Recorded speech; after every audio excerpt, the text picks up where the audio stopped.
ബിസ്മില്ലാഹിർ റഹ്മാനിർ റഹീം. അല്ലാഹു റബ്ബുൽ ഇസ്സത്ത് നമ്മുടെ സംഗമം സ്വീകരിക്കട്ടെ. നമ്മുടെ പാപങ്ങൾ അല്ലാഹു പുറത്തു തരട്ടെ. രോഗങ്ങൾ അല്ലാഹു ശിഫയാക്കട്ടെ. പുണ്യ റമദാൻ അനുകൂലമായി സാക്ഷിയാകുന്ന മഹാഭാഗ്യം അല്ലാഹു നമുക്കെല്ലാവർക്കും നൽകട്ടെ.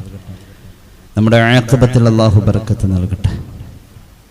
ചില കാര്യങ്ങൾ നമുക്ക് ബോധ്യമാകുന്നത് നേരെ കാണുമ്പോഴാണ്. വിശ്വാസപരമായി പലതും പഠിക്കുമ്പോൾ അങ്ങനെ തന്നെയാണ്.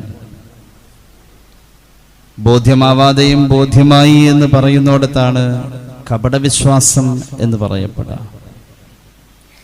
മഹാന്മാരായ സുഹൈബുൽ ബദറിനെ ഓർക്കപ്പെടേണ്ട നാളുകളിലേക്ക് എത്തുമ്പോൾ കപടവിശ്വാസത്തെ വലിച്ചെറിഞ്ഞവരും ദൃഢഭക്തരായി കഴിഞ്ഞുകൂടിയവരുമാണ് അവർ എന്നതിൽ നമ്മൾ ഒന്ന് ചിന്തിക്കേണ്ട സന്ദർഭങ്ങൾ, ചരിത്രപരമായ പല ഉദ്ധരണികൾ, ചില താരതമ്യങ്ങൾ ഇൻഷാ അല്ലാഹ് ഹ്രസ്വമായ നമ്മുടെ ഈ സമയത്ത് അങ്ങനെ ഒരു ചർച്ച ആഗ്രഹിക്കുന്നു. അള്ളാഹു നമ്മുടെ അറിവിലും അമലിലും ബർക്കത്ത് നൽകട്ടെ.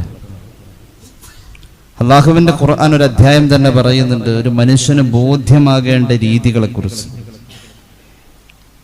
യഥാർത്ഥത്തിൽ ഒരു മനുഷ്യൻ, ഒരു സൃഷ്ടി എന്ന നിലയിൽ അവന് ബോധ്യമാവേണ്ടത് അള്ളാഹുവിനെയാണ്.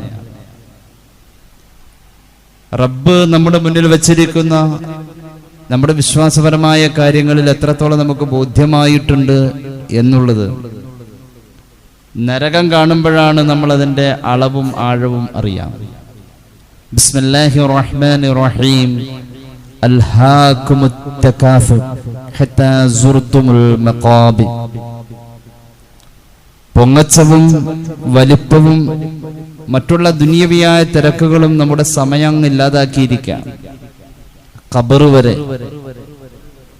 ഖബർ ജീവിതത്തിൽ നിന്നിങ്ങനെ ആലോചനകൾ തുടങ്ങാം.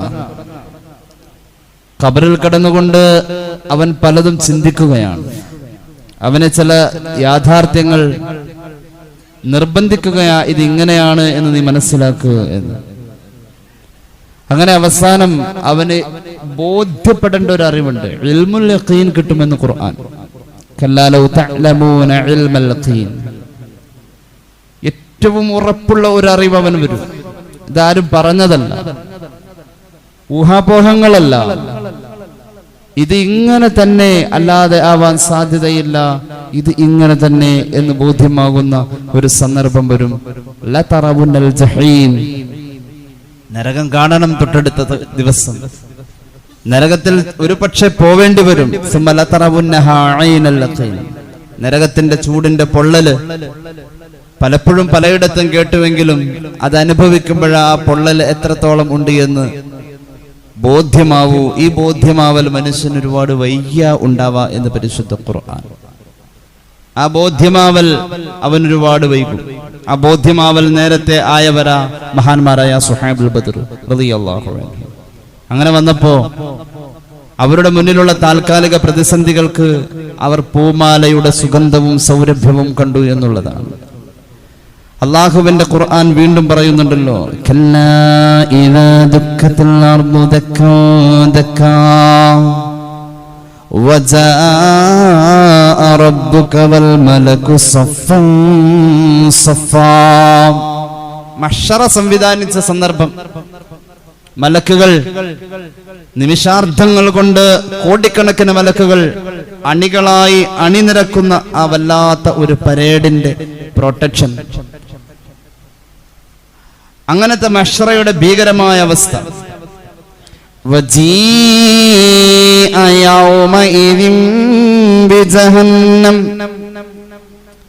ഒരാവശ്യമില്ലാന്ന് നരകത്തെ അങ്ങോട്ട് കൊണ്ടുവരല്. പക്ഷേ ഒരു സാധാരണ ചിന്തയിൽ വിചാരണയുടെ നേരത്തെ ഒരു നരകം അവിടെ കൊണ്ടുവന്ന് വെക്കുക എന്താ? ആ വിചാരണയുടെ തീവ്രതയാണത്. നരകത്തിലേക്ക് പോകുമോ എന്ന ഭയത്തെ ഒന്നുകൂടി കൂട്ടിയെടുക്കുകയാണ്. അവിടെ ചില ബോധ്യപ്പെടുത്തലുകൾ സംഭവിക്കുകയാണ്. ആ നരകത്തെ അള്ളാഹു കൊണ്ടുവരും, മഹ്ശറയിൽ കൊണ്ടുവരുമെന്ന് പരിശുദ്ധ ഖുർആൻ.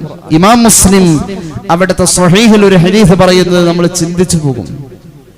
കോടിക്കണക്കിന് മലക്കുകൾ അണിനിരക്കുന്ന മഹ്ശറയുടെ ഇടങ്ങളിലേക്ക് നരകത്തെ വലിച്ചിഴച്ചു കൊണ്ടുവരുന്നത് എത്രയോ മൈലുകൾക്കപ്പുറം നിന്നതിന്റെ അലറിവിളി കേൾക്കാൻ കഴിയുമെന്ന് പരിശുദ്ധ ഖുർആൻ പറയുകയാണ്.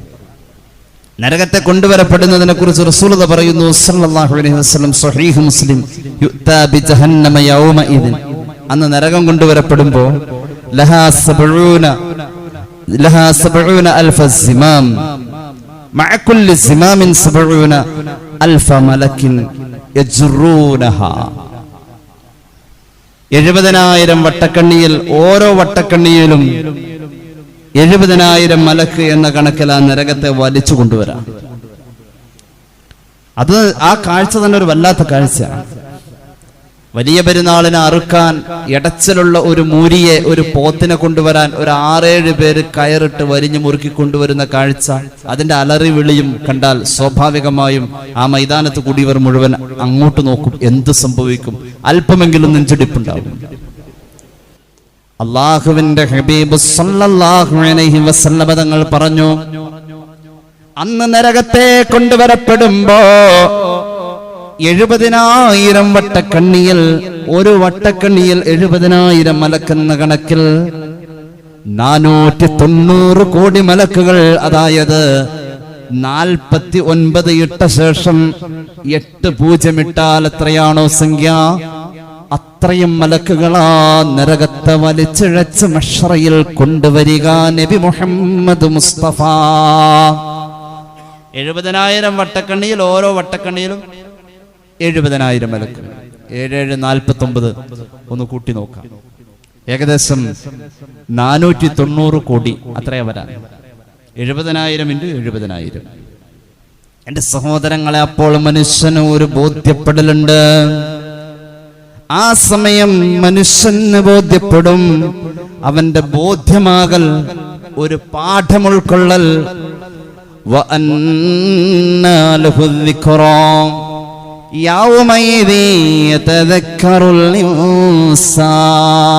അന്ന് മനുഷ്യവർഗം, അൽ ഇൻസാൻ, അലിഫ് ലാം ഇസ്തിഗ്റാഖിന്റെ മഅനയാണ്. മനുഷ്യവർഗം അവർക്ക് മുഴുവനും ബോധ്യമാവും. അല്ലാഹു തആല ഇതൊക്കെ ചിന്തിക്കാൻ വേണ്ടിയാണ് ഈ ഗ്രന്ഥത്തെ ഇവിടെ ഇറക്കിയതെന്ന് എത്ര ആവർത്തി പറഞ്ഞു. ഫഹൽ മിൻ മുദ്ദക്കിർ, ചിന്തിക്കാൻ ആരാ ഉള്ളത്? അന്ന് മനുഷ്യന് ബോധ്യമാവും. അന്ന് ബോധ്യമായിട്ട് എന്ത് പ്രയോജനം? യഖൂലു, ബോധ്യമായവൻ പറയും, യാ ലൈതനീ ഖദ്ദംതു ലിഹയാതി, എന്തെങ്കിലുമൊക്കെ ചെയ്തിട്ട് പോരായിരുന്നു, എന്റെ ജീവിതത്തിന്റെ ഭാസുര ഭാവിക്ക് ഞാൻ എന്തെങ്കിലും ഒന്ന് സമർപ്പിക്കാമായിരുന്നു, പറ്റിപ്പോയി.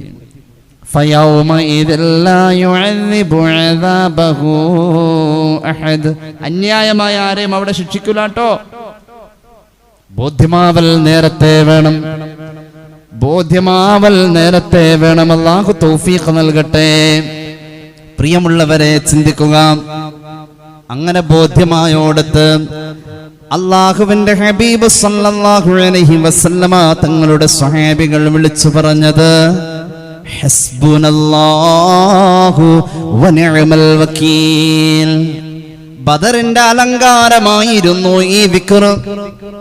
ഇത് പ്രതിസന്ധിയുടെ പൂമാലയാണ്. ഇത് പ്രതിസന്ധിയിൽ പ്രതികൂലമായി നിൽക്കുന്നവൻ പുഞ്ചിരിച്ച് കാണിക്കുന്നത് ഈ വിക്റിന്റെ ശക്തിയിലാ. ഹസ്ബുനല്ലാഹ്, അല്ല മതി, അല്ല മതി എന്ന തോന്നല്. ഇത് ചെറിയ കാര്യമൊന്നുമല്ല.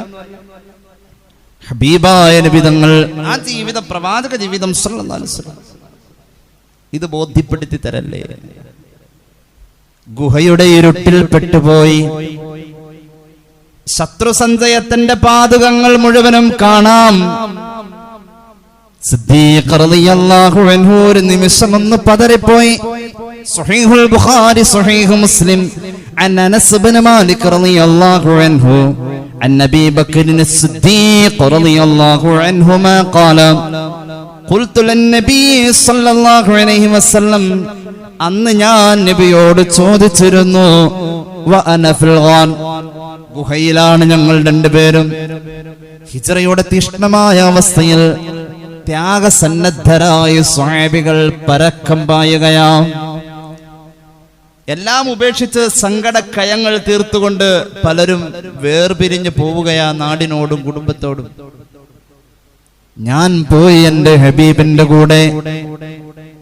അന്ന് ആ ഗുഹയിൽ, വാസയോഗ്യമല്ലാത്ത ഗുഹയിൽ, ഞങ്ങൾ പരസ്പരം ശ്വാസനിശ്വാസങ്ങൾ അങ്ങുമിങ്ങുമുള്ള ചോദ്യോത്തരങ്ങളായി വാചാലമായ നേരം, നെഞ്ചിടിപ്പിന്റെ താളത്തിൽ ഞങ്ങൾ അങ്ങുമിങ്ങും പരസ്പരം ചേർന്നു നിന്ന നേരം, ഞങ്ങളുടെ മുന്നിൽ പ്രതിസന്ധി. 3 ദിവസത്തോളം ഞങ്ങൾ ആ ഇരുട്ടിൽ കഴിഞ്ഞപ്പോ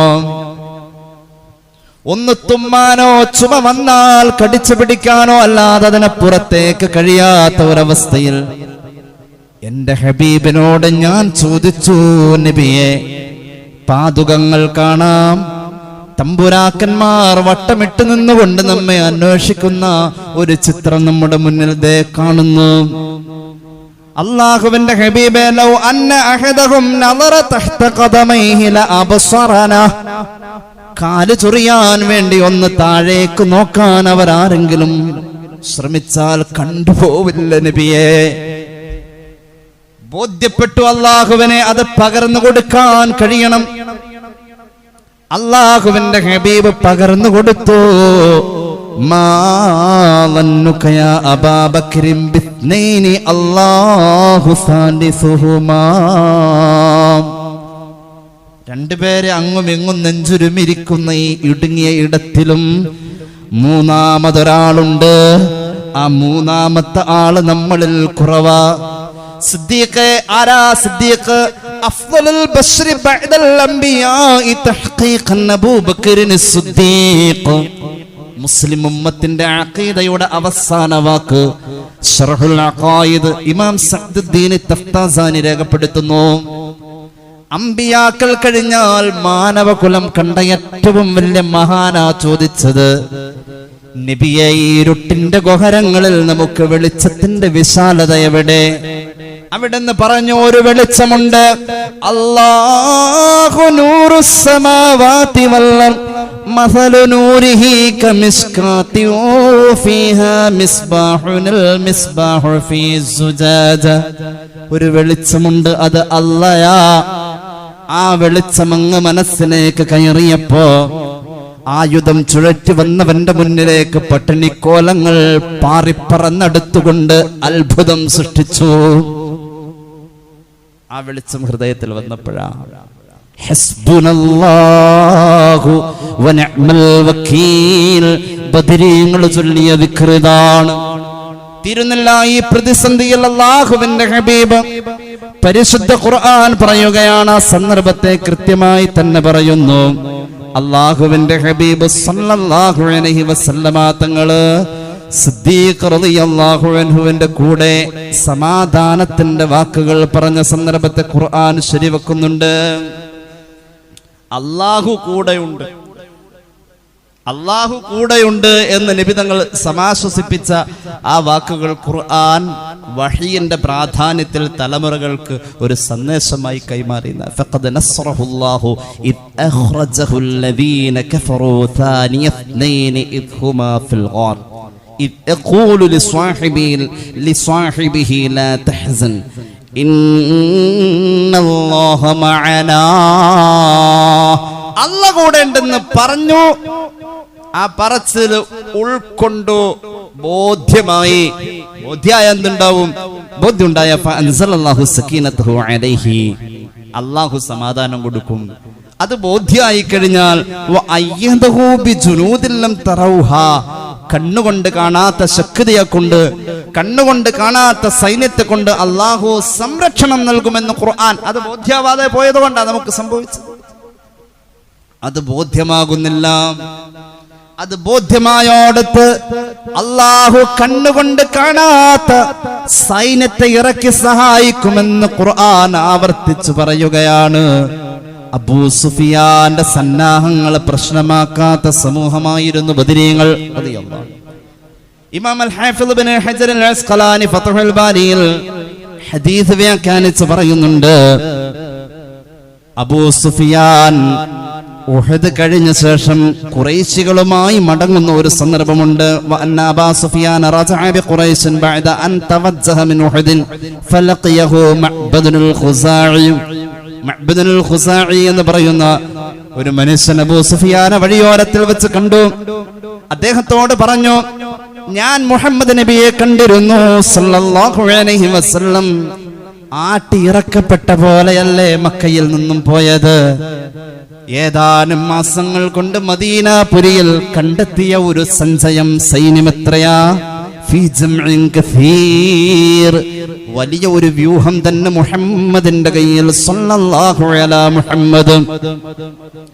ഞാൻ കണ്ടതാ ഭാവിയിൽ ബദറിന്റെ അങ്കണത്തിലേക്ക് വരേണ്ട സ്വഹാബി പ്രമുഖരുടെ കൂട്ടായ്മ കണ്ടുവന്ന മഅ്ബദുൽ ഖുസാഇ എന്ന് പറയുന്ന മനുഷ്യൻ അബൂ സുഫിയാനിനോട് പറഞ്ഞങ്ങനെ, ഖേദിക്കേണ്ടവരുട്ടോ, അവര് ചില്ലറക്കാരല്ല, അവരുടെ മുന്നിൽ പ്രതിസന്ധി പ്രശ്നമല്ല, അവരുടെ നിശ്ചയദാർഢ്യം, മനസ്സിൽ തിങ്ങി നിൽക്കുന്ന അവരുടെ ധൈര്യം, അവരുടെ യഖീൻ,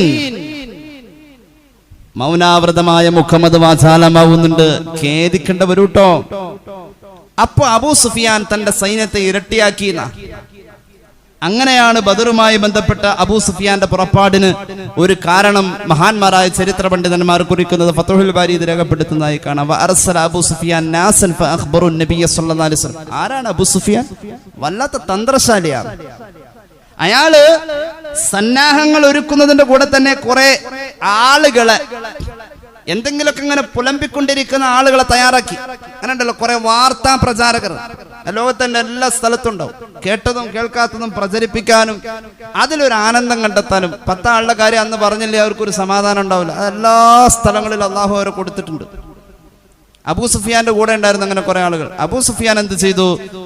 വലിയ മനോധൈര്യമുള്ള യഖീൻ ഉള്ള ഒരു സമൂഹമാണ് മുഹമ്മദ് നബിയുടേത് സല്ലല്ലാഹു അലൈഹി വസല്ലം എന്ന് കൃത്യമായി ബോധ്യമായപ്പോ തന്റെ കൂടെയുള്ളവർ അയാള് ഇരട്ടിയാക്കി എന്നാ പറയുന്നത്. ഇരട്ടി സംഘമാക്കി. അതിന്റെ കൂടെ തന്നെ ഒരു 10-15 പേരെ തെരഞ്ഞെടുത്തിട്ട് മദീനത്തേക്ക് പറഞ്ഞു വിട്ടു. അവിടെ ചെന്നുകൊണ്ട് അവര് പറയണം മുഹമ്മദ് നബിയുടെ ആളുകളോട് സല്ലല്ലാഹു അലൈഹി വസല്ലം അബൂ സുഫിയാനും അദ്ദേഹത്തിന്റെ സംഘവും വലിയ തയ്യാറെടുപ്പ് അവിടെ നടത്തിയിട്ടുണ്ട് നിങ്ങളെ നശിപ്പിക്കാൻ. ഇത് കേൾക്കുമ്പോൾ മാനസികമായി ഒന്ന് തകരും. ആ മാനസികമായ തകർച്ച അവിടെ സൃഷ്ടിക്കുന്നതിന്റെ കൂടെ നിലവിലെ സൈന്യത്തെ ഇരട്ടിയാക്കി അങ്ങോട്ട് ചെന്നാൽ അവിടെ ബദർ വിജയിക്കും, ഭാവിയിൽ വരാൻ പോകുന്ന ബദർ വിജയിക്കുമെന്ന ഒരു വലിയ ബുദ്ധി അബൂ സുഫിയാൻ എന്ന ഇരുത്തം വന്ന ഖുറൈശിക്കാരനവർ തീരുമാനിച്ചു. ഒരു തെറ്റുമതിലില്ല. പക്ഷേ അദ്ദേഹത്തിന് പാളിയത് ഈ കിംവദന്തിയുമായി ചൊല്ലുന്നവരുടെ വാക്കുകൾക്ക് മുന്നിൽ ചിരിച്ചു പുച്ഛിച്ച് തള്ളിക്കളയുന്ന ഒരു സമൂഹമായിരുന്നു അവിടെ ഉണ്ടായിരുന്നത് എന്നതായിരുന്നു. പതറുന്നവരല്ല അവിടെ ഉണ്ടായത്. അഊദു ബില്ലാഹി മിനശ് ശൈത്വാനിർ റജീം. ബിസ്മില്ലാഹിർ റഹ്മാനിർ റഹീം. الذين قال لهم الناس إن الناس قد جمعوا لكم فاخشوهم فزادهم إيمانا وقالوا حسبنا الله ونعم الوكيل.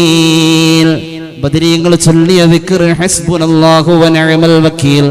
സഹൽ ഫൈലി കെട്ടിക്കൂട്ടി പറഞ്ഞതല്ലാതെ പരിശുദ്ധ ഖുർആൻ സൂറത്ത് ആല ഇംറാനിന്റെ 173-ാമത്തെ ആയത്ത് കേട്ടോളൂ. ആരാണ് ബദരീങ്ങൾ? ചില്ലറക്കാരല്ല. അള്ളാഹുവിന്റെ അമ്പിയാക്കൾ കഴിഞ്ഞാൽ പിന്നെ ഏറ്റവും വലിയ മഹാന്മാർ അവര് തന്നെയാണ്. അള്ളാഹുവിന്റെ ഖുർആൻ പറയുന്നു, ശത്രു സമൂഹത്തിന്റെ ശാസ്ത്രീയമായ എല്ലാ രീതിയിലുമുള്ള ആക്രമണത്തിന്റെ മുന്നേയുള്ളവരുടെ ഒരുക്കങ്ങൾക്ക് ആക്കം കുട്ടിയോടുത്ത അബൂ സുഫിയാൻ പതറിയ രംഗം ഇതാണ്. പലരും വന്ന് സ്വഹാബികളോട് പറഞ്ഞു, വഴിയോരത്ത് കണ്ടവർ, മാർക്കറ്റിൽ കണ്ടവർ, കല്യാണത്തിന് കണ്ടവർ, അവിടെ കണ്ടവർ, ഇവിടെ കണ്ടവർ, യാത്രയിൽ കണ്ടവർ, പഴയ സൗഹൃദത്തിൽ എവിടെയോ ഒന്ന് കണ്ടുമുട്ടിയപ്പോൾ പറഞ്ഞു, അല്ലദീൻ ഖാല ലഹുമുന്നാസ് ജനങ്ങൾ പറഞ്ഞു, ഇന്നന്നാസ ഖദ് ജമഉ ലക്കും, നിങ്ങളെ പിടിച്ചു കെട്ടാൻ ഖുറൈശി തറവാട്ടിലെ മല്ലന്മാര് മുഴുവനും ഒരുക്കങ്ങൾ കൂട്ടിയിട്ടുണ്ടെന്ന് കേട്ടപ്പോ സ്വഹാബത്തിന്റെ മുഖം കോടിയില്ല, ചുണ്ട് വിതുമ്പിയില്ല, ശബ്ദമിടറിയില്ല. അവർക്ക് 1000 കുതിരശക്തി എന്ന് പറയുന്ന പോലെ ഒരു ആർജവം ആവരണം ചെയ്തു. ഫസാദഹും ഈമാന, അവരുടെ ഈമാൻ കൂടി, അവരുടെ ഈമാൻ കൂടി. വഖാലു, ഒരാൾ പോലും ഒഴിവില്ലാതെ അവർ മുഴുവനും വിളിച്ചു പറഞ്ഞു അന്ന് മുതൽക്ക്. എന്ന് പറഞ്ഞാൽ പരിശുദ്ധ റമദാനിന്റെ 2ാമത്തെ 10-ൽ മഹാന്മാരായ സ്വഹാബത്ത് വിളിച്ചു പറഞ്ഞു, ഹസ്ബുനല്ലാഹു വനിഅമൽ വക്കീൽ. സൂറത്തു ആൽ ഇംറാൻ ആയത്ത് നമ്പർ 173. അള്ളാഹു ബോധ്യപ്പെട്ടതാ. എന്റെ പ്രിയമുള്ളവരെ, കുറച്ചൊക്കെ നമുക്ക് വേണോട്ടോ. നാവിന്റെ ഒരു വ്യായാമമായി ദിക്റുകൾ പോവാതെ ഹൃദയം കൊണ്ടെന്നറിഞ്ഞ് വേണം. ഒരൽപ്പം നമുക്ക് ഇല്ലെങ്കിൽ നീ എപ്പോഴാ ഉണ്ടാവാം. അസ്ഹാബുൽ ബദറിന്റെ നിശ്ചയദാർഢ്യത്തിന്റെ മുന്നിൽ ഈ പ്രകൃതിയിൽ അലംഘനീയ ഭാവങ്ങൾ പോലും മാറേണ്ടി വന്നല്ലോ.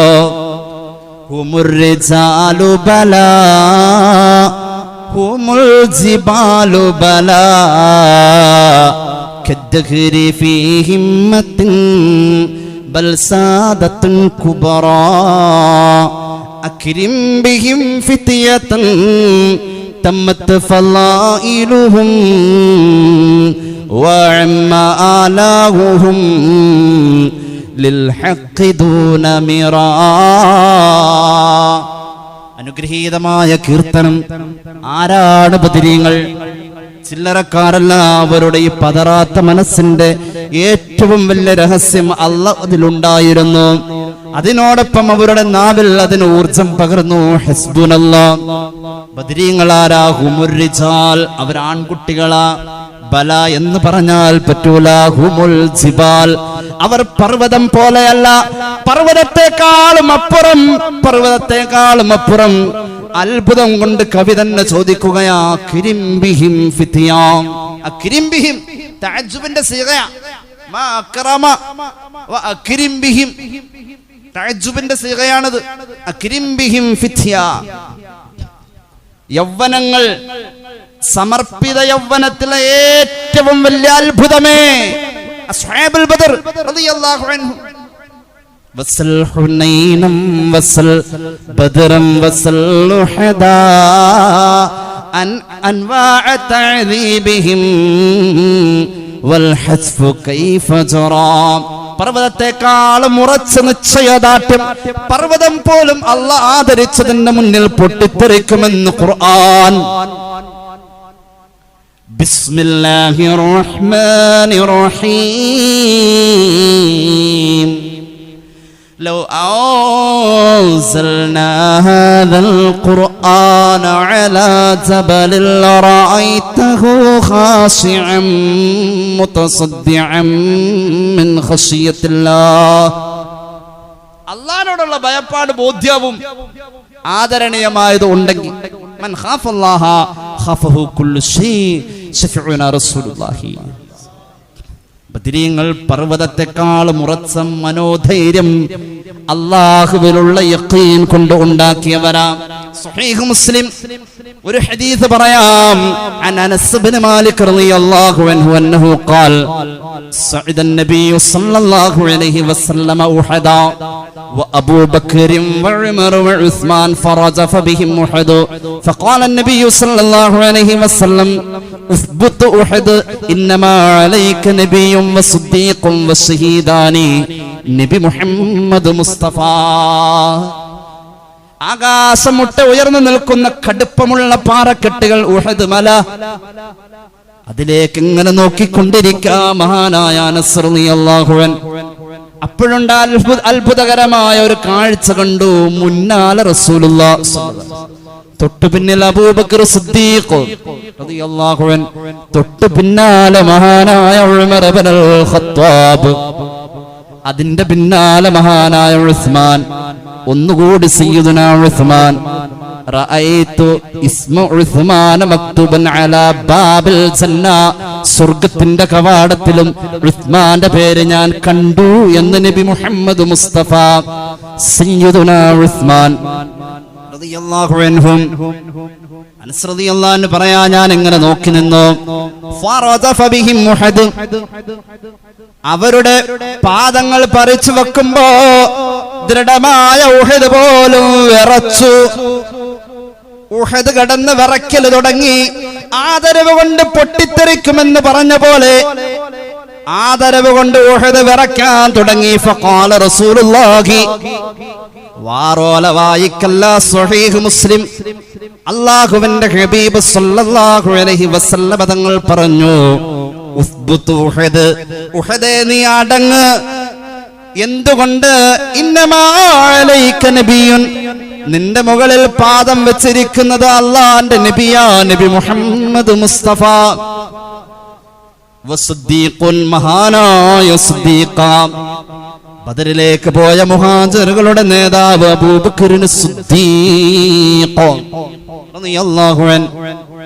പിന്നെയോ വസ്സഹീദാനി, ഭാവിയിൽ ഈ ദീനിന് വേണ്ടി രക്തവും ശരീരവും ജീവിതവും സമർപ്പിക്കേണ്ട രണ്ട് ഷഹീദന്മാരാ എന്റെ പിന്നിലുള്ളതെന്ന് നബി മുഹമ്മദ് മുസ്തഫ.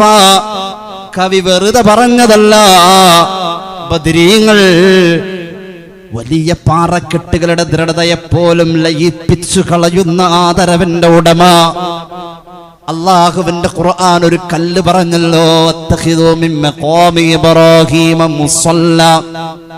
ഈ കല്ലിന്റെ ചരിത്രം ഇബ്നു തീമിയുടെ ശിഷ്യൻ ഇബ്നു കസീറിന്റെ തഫ്സീർ ഈ അലമാരയിലുണ്ട്, എടുത്തു നോക്കൂ. ആ കല്ല് സാധാരണ ചാമപ്പൊതിയൻ പാറയല്ല, സ്വർഗത്തിന്റെ ദൃഢമായ പാറയാണ്, ശിലയാണ്. അതിന്റെ മുകളിൽ മഹാനായ ഖലീലുല്ലാഹി നബി ഇബ്രാഹിം കാല് വെച്ചതിന്റെ അടയാളം എന്തോ അത് തന്നെയാ മഖാമു ഇബ്രാഹിം. ആരാധിക്കണമെന്നല്ല പറഞ്ഞത്, മഖാമു ഇബ്രാഹിമിനെ നിങ്ങൾ ആദരിക്കണം. ആദരവ് മഖാമു ഇബ്രാഹിമിന്, ആരാധന അല്ലാഹുവിന്. വത്തഖിദു മിൻ മഖാമി ഇബ്രാഹിമ മുസല്ല, ഇബ്രാഹിം നിന്ന ഇടം മഖാം, അവിടെ നിസ്കരിക്കൂ എന്ന് പരിശുദ്ധ ഖുർആൻ. അല്ലാതെ ഇബ്രാഹിം മഖാമിനെ ആരാധിക്കൂ എന്നല്ല അതിനർത്ഥം പറയാം. എന്റെ പ്രിയമുള്ളവരെ, ഈ ഖലീലുല്ലാഹി തങ്ങള് അലൈഹിസ്സലാം ചില്ലറക്കാരനല്ല. മഹാനായ ഇബ്നു കസീറിന്റെ അൽ ബിദായ എടുത്തു നോക്കിയാൽ കാണാം, ഇബ്നു അബ്ബാസ് റളിയല്ലാഹു അൻഹു പറഞ്ഞതായി, ഇബ്രാഹിം നബി നമ്രൂദിന്റെ തീക്കുണ്ടാരത്തിലേക്ക് പറന്നു പോകുന്ന നേരത്ത് അവസാനം വിളിച്ചു പറഞ്ഞതും ബദരീങ്ങൾ പറഞ്ഞ വാക്ക് തന്നെ. ലോകത്ത് ആ വാക്ക് ആദ്യം പറഞ്ഞതും ഇബ്രാഹിം തന്നെ അലൈഹിസ്സലാം. ഏതാണ് ആ ദിക്ർ എന്നറിയുമോ? ഒന്ന് പറയുമോ? ഹസ്ബുനല്ലാഹു വനിഅമൽ വക്കീൽ, ഹസ്ബുനല്ലാഹു വനിഅമൽ വക്കീൽ. ഇബ്നു തൈമിയയുടെ ശിഷ്യൻ ഇബ്നു കസീറിന്റെ അൽ ബിദായയിലുണ്ട്, ഖസസുൽ അംബിയായിലുമുണ്ട് ഈ ദിക്ർ ഇബ്രാഹിം നബി ചൊല്ലി എന്ന്. അല്ലാഹു തൗഫീഖ് നൽകട്ടെ. ദൃഢഭക്തരായ ബദരീങ്ങൾ റമളാൻ 2ാമത്തെ 10-ൽ ചൊല്ലിയ ദിക്റാണ് ഹസ്ബുനല്ലാ. ജീവിതത്തിൽ ഉണ്ടാവണം, ജീവിതത്തിൽ അത് ചേർത്ത് പിടിക്കണം. ചേർക്കും തോറും ഹൃദയത്തിൽ അല്ലാഹു നമുക്ക് ഒരു വെളിച്ചമായി നമ്മുടെ മനസ്സുകൊണ്ട് ഉൾക്കൊള്ളാൻ വേണം. എന്റെ റബ്ബിന് ഇഷ്ടമല്ലാത്ത ഞാൻ പറയൂല, ചെയ്യൂല, കേൾക്കൂല. റബ്ബിന് ഇഷ്ടമുണ്ടോ ഇല്ലയോ എന്നൊരു ആത്മപരിശോധന എന്ന വിവേകം ഈ റമളാനിന്റെ ലാഭമാവണം. അല്ലാഹു തൗഫീഖ് നൽകട്ടെ. സല്ലല്ലാഹു അലാ മുഹമ്മദ്, സല്ലല്ലാഹു അലാ മുഹമ്മദ്. اللهم صل على محمد. الحمد لله رب العالمين. اللهم صل على سيدنا محمد وعلى آل سيدنا ومولانا محمد. അല്ലാഹുവേ, ഞങ്ങളെ നീ കബൂലാക്ക് തമ്പുരാനെ. പടച്ച റബ്ബേ, ഞങ്ങളുടെ പാപങ്ങൾ പൊറുക്ക് അല്ലാഹ്, രോഗങ്ങൾ ശിഫയാക്ക് അല്ലാഹ്. അറിഞ്ഞു ചെയ്ത, അറിയാതെ ചെയ്ത, രഹസ്യമായി സംഭവിച്ച, പരസ്യമായി സംഭവിച്ച എല്ലാ തെറ്റുകുറ്റങ്ങളും നീ മാപ്പാക്കണേ അല്ലാഹ്. അല്ലാഹുവേ റബ്ബേ, 22 വയസ്സുള്ള പേരക്കുട്ടി ക്യാൻസർ രോഗത്തിന്റെ ട്രീറ്റ്മെന്റുമായി വർഷങ്ങളായി ഗുളികയിലാ കഴിയുന്നത്. RCCയിൽ പുതിയ ഒരു ടെസ്റ്റിന് വിധേയനായിട്ടുണ്ട്. അല്ലാഹുവേ, സന്തോഷമുള്ള റിസൾട്ട് ആവണം അല്ലാ. ആ ജീവിതം റബ്ബേ നീ നന്നാക്കി കൊടുക്കണം അല്ലാ. അല്ലാഹുവേ, എത്ര വർഷങ്ങളായ കുട്ടി ഗുളിക പുറത്ത് ജീവിക്കുന്നു റബ്ബേ. പുതിയ പഠന കാര്യങ്ങൾക്കായി വിദേശത്തേക്ക് പോവാൻ ആഗ്രഹിക്കുന്നു. ഒന്നിനും തടസ്സം വരല്ല അല്ലാ. സന്തോഷമുള്ള റിസൾട്ട് കൊടുക്കണം അല്ലാ. വിദേശത്തുള്ള ഒരു പ്രിയ സഹോദരൻ ക്യാൻസർ രോഗത്തിന്റെ കെടുതിയില വല്ലാതെ ഇടങ്ങേറാവുന്നു. അല്ലാഹുവേ, നീ ആശ്വാസം കൊടുക്കൂ അല്ലാ. ശിഫാ നൽകണേ അല്ലാ. ലോകത്തുള്ള ക്യാൻസർ രോഗികൾക്ക് റബ്ബേ നീ എല്ലാ നിലക്കുമുള്ള ക്ഷമയും അവർക്ക് ആരോഗ്യവും മനക്കരുത്തും എല്ലാം നൽകണമല്ലാ. ആ രോഗത്തിന്റെ മരുന്ന് കണ്ടുപിടിക്കാനുള്ള മഹാഭാഗ്യം മനുഷ്യർക്ക് വൈകല്ല അല്ലാ. അല്ലാഹുവേ റബ്ബേ, ഹൈന്ദവ സഹോദരൻ ആക്സിഡന്റ് പറ്റി ആശുപത്രിയിലാണ്. പ്രത്യേകം ദുആ ചെയ്യാൻ ഏൽപ്പിച്ചിട്ടുണ്ട്. അല്ലാഹുവേ, നീ ശിഫാ നൽകു അല്ലാ, ആഫിയത്ത് നൽകു അല്ലാ. അല്ലാഹുവേ റബ്ബേ, ആക്സിഡന്റ് പറ്റി പലയിടങ്ങളിലും ആശുപത്രികളിലും മറ്റുമൊക്കെയായി കഴിയുന്നവരുണ്ട്. റബ്ബേ, നീ പരിപൂർണമായ ആരോഗ്യം നൽകണേ അല്ലാ. അതിജയിക്കാനുള്ള കരുത്ത് നൽകു അല്ലാ. സ്ഥല സംബന്ധമായ തടസ്സങ്ങൾ, വിൽപ്പന എളുപ്പമാവാൻ ഒരു കുടുംബത്തിന് വേണ്ടി അങ്ങനെ പലരും ഏൽപ്പിച്ചിട്ടുണ്ട്. അല്ലാഹുവേ, വസ്തു സംബന്ധമായ വിൽപ്പനയുടെ തടസ്സങ്ങൾ മാറ്റ് അല്ലാ. അല്ലാഹുവേ, ഖൈർ അടുപ്പിച്ചു കൊടുക്കണേ അല്ലാ. ഞങ്ങളുടെ മഹലിൽ അഭിവൃദ്ധി നൽകു അല്ലാ. നോമ്പ് തുറകൾ കബൂലാക്ക് അല്ലാ. അല്ലാഹുവേ, എല്ലായിടങ്ങളിലും നടക്കുന്ന നോമ്പ് തുറക്ക് അർഹമായ പ്രതിഫലങ്ങളും അതുപോലെ തന്നെയുള്ള പരിഗണനയും നീ നൽകണമല്ലാ. ആ പുണ്യകർമ്മത്തിന്റെ ബറക്കത്ത് കൊണ്ട് പടച്ചോനെ, കൊറോണ പോലെയുള്ളതിന്റെ ആവർത്തനം ഇനി ഉണ്ടാവല്ല അല്ലാ. അല്ലാഹുവേ, പരിശുദ്ധ റമളാന്റെ ഉഅ്തഖാഉം മിനന്നാർ എന്ന വിഭാഗത്തിൽ ഞങ്ങളെ ചേർക്കണേ അല്ലാ. റബ്ബന റഹംഹും കമാ റബ്ബൂനാ സഗാറാ. ദഅവാഹും ഫിഹാ സുബ്ഹാനകല്ലാഹുമ്മ വതഹിയ്യതുഹും ഫിഹാ സലാം. وآخر دعوانا الحمد لله رب العالمين. السلام عليكم ورحمة الله وبركاته.